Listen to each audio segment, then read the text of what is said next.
Rightio.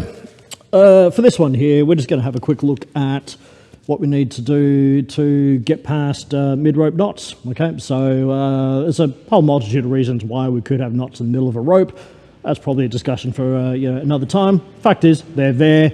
We can't take them out. We've just got to get past them in either direction. Okay, so I pretty much climbed up close to them. One of the main things that I want to maintain through every step of this process is to make sure that I've always got a nice high backup. Okay, so my ASAP is still nice and high. I'm just going to step up a little bit closer to the underside of the knot of my working line. Okay, so an inch or so away. Still got my backup above shoulder height, so I'm going to stop there. The first thing I'm going to take care of is get a backup on nice and high on my backup line there. Now that I've got that in place, I can get rid of the first one.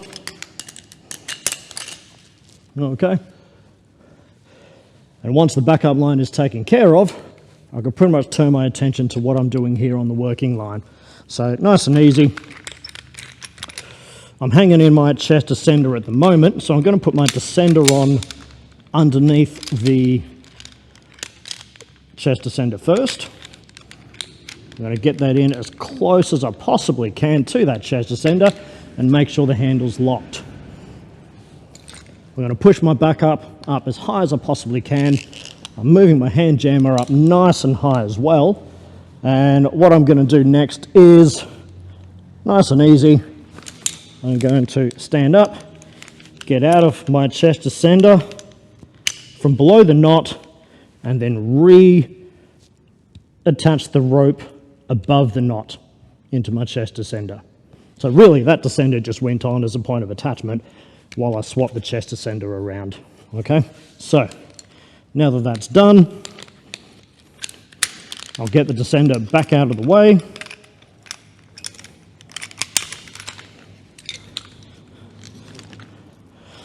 And then I can continue climbing up to wherever I needed to.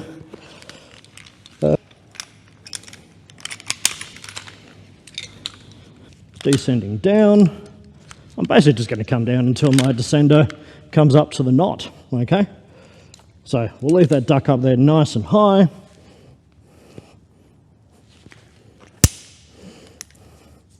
Break out the hand jammer again. My next step from here is pretty much just to get my croll back onto the rope, my chest descender rather. That's just going to go back on the rope. We're just going to pop it up here above my descender. So that to there, pre-open that, ready to go. Stand up, rope into the chest descender, and while I'm hanging in that, I can simply take the rope out of my descender, lift it up, throw it straight back into my descender, but ensuring that it is underneath the knot when I do so. Okay, so handle's locked, that'll stay there.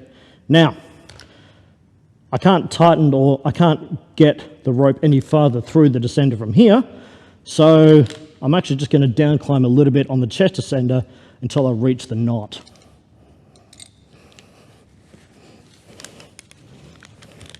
So one quick little step like that. I'm in nice and close. Okay, that just means I'm not going to be stepping down as far once I do get out of my chest descender properly. Okay, so it's only a small gap. Pop that out, sit down in my descender.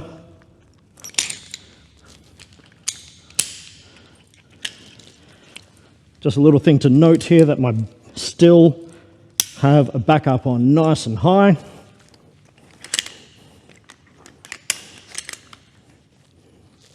But now that I am in my descender below the knot, just make sure nothing's tangled. I can pull out the ASAP, put that on the backup line underneath the knot, and then I can, last of all, take the duck off.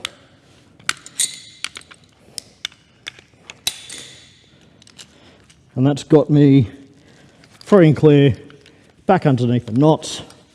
and I can just descend back down to the ground from here. There we go.